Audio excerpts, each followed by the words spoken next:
My name is Carl Eidsgaard. I am originally from Norway, but I live in Amsterdam. I've lived in Amsterdam for the last 7 years of my life. And in that time, I've worked for Oracle and Microsoft in sort of the data analytics and AI space is where I've been. But AI for me, that's been a passion for more than a decade.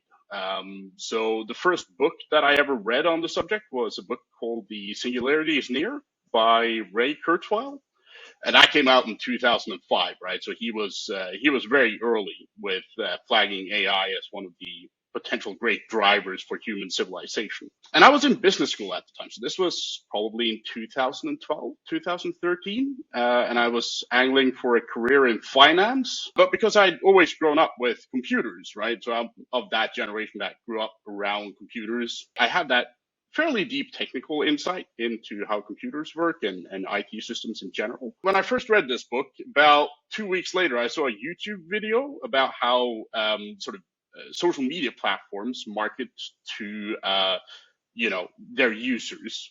And I realized that, well, we are a lot closer to where we are today than what people actually thought, right? So I thought that by the end of the 2020s, we would be there. And now we're here in 2024, way ahead of that schedule. And most AI researchers at the time thought that, well, we are where we are right, or we would be where we are now in sort of like 2060, 2070, 2080.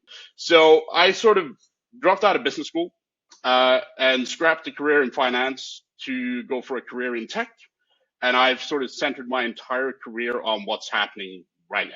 So I like to refer to myself as an AI explorer because this is a brand new frontier.